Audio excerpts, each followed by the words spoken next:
মোহর, এটা তো তোমার মায়ের রান্না খাবার। আমি নিজে দাঁড়িয়ে থেকে তোমার জন্য রান্না করিয়েছি। বাবুর্চি কি ভালো রান্না করতে পারেনি?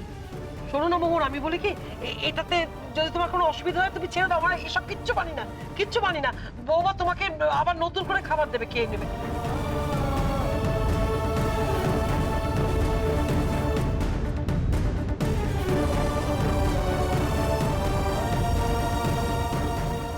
আমি বুঝতে পেরেছি কার কাজ এটা, কিন্তু ওরা যদি ভেবে থাকে আমি এত সহজে হেরে যাব, খাবার ফেলে উঠে যাব, তাহলে ভুল করেছে।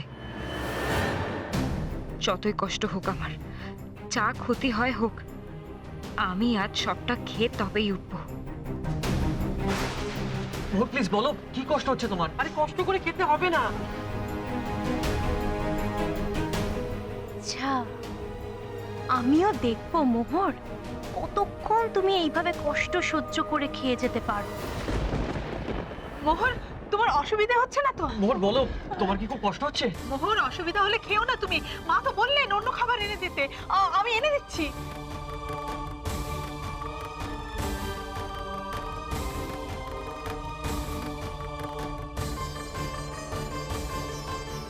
কেন জোর করে খাচ্ছ তুমি? মোহর, আর খেও না। মা, সেটা কিভাবে হয়? আইবুড়ো ভাত আজকে, ওকে তো পুরো খাবারটাই খেতে হবে। ও যদি পুরো খাবারটা না খায় তাহলে তো অমঙ্গল হবে মা। চুপ করো, সব জানে একেবারে। দেখছে মেয়েটা কষ্ট হচ্ছে, অমঙ্গলের চিন্তা করছে, কিচ্ছু হবে না। চুপ করো তো তুমি, একদম চুপ করো।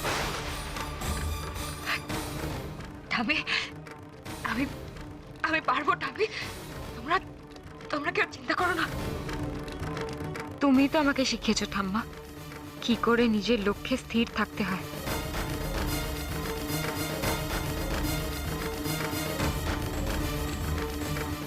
মোহর তুমি প্লিজ খাবারটা খেও না। মোহর, আমাদের ভালোবাসা এত ঠুনকো না, এত সাংস্কারিক বেড়াজালে আমাদের ভালোবাসা আটকে নেই।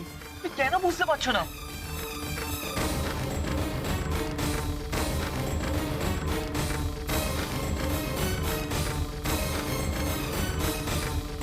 মোহর, আমি তোমাকে কথা দিচ্ছি, তুমি ওটা না খেলেও আমাদের আমাদের সম্পর্কে কোনো ক্ষতি হবে না।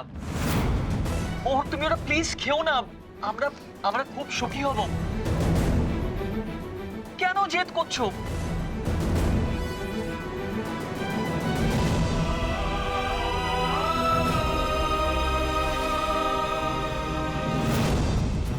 নিশ্চয়ই খাবারটাতে দুজনে মিলে কিছু মিশিয়েছে। আমাকে বদনামের ভাগী করে ওরা নিজেদের রাগ মেটাবে, সেটা তো আমি হতে দেব না। আমার জানতে হবে কি মিশিয়েছে ওই খাবারে। আমি এই সব কিছু বন্ধ করতে পারি, কিন্তু একটা শর্তে। তোমাকে আর দুর্গাকে আমাকে ছুঁয়ে কথা দিতে হবে, এর সাথে তোমরা কোনো যোগাযোগ আর রাখবে না। শোনো, আমরা এখনো তোমার মতন এতটা পাথর হয়ে যায়নি। তোমাকে ছুঁয়ে আমি এত বড় কথাটা। এটাই আমার শেষ কথা তোমাকে। দাদা ভাই, পুতুলটা না দিয়ে এসেছি। আস্তে, একেবারে বজরংবলী আন্টির হাতে দিয়েছো তো? না, আমরা তো দরজা দিয়ে গড়িয়ে দিয়েছি। ঘরে তো ঠাম্মু ছিল, তাই ঢুকতে পারিনি। মা ঘরে ছিল? এ বাবা, এটা যদি মার হাতে পড়ে তাহলে তো মুশকিল। ওনার কোনো সর্দারজির সাথে পরিচয় ছিল? সর্দারজি? না। ঠিক আছে, আমি তাও বলবো আপনারা একটু ঠান্ডা মাথায় ভাবুন। আসলে আমার জানাটা খুব দরকার।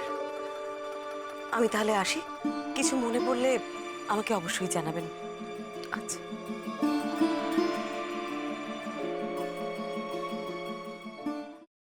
ফ্রাইং প্যানে Emami healthy and tasty refined rice bran oil গরম করে তাতে গোটা কালো সর্ষে আর কারি পাতা ফোড়ন দিয়ে ওর মধ্যে একে একে টমেটো কুচি, বাঁধাকপি বাটা, নুন, হলুদ গুঁড়ো, শুকনো লঙ্কা গুঁড়ো আর সামান্য চিনি দিয়ে ভালো করে কষিয়ে নিয়ে ওই মিশ্রণে কুড়িয়ে বেটে রাখা নারকেল, পাকা লঙ্কা কুচি আর কারি পাতা দিয়ে ভালো করে নাড়াচাড়া করে নামিয়ে নিয়ে নারকেলের স্লাইস, পাকা লঙ্কা স্লাইস আর কারি পাতা দিয়ে সাজিয়ে সার্ভ করুন বাঁধাকপির ঝাল।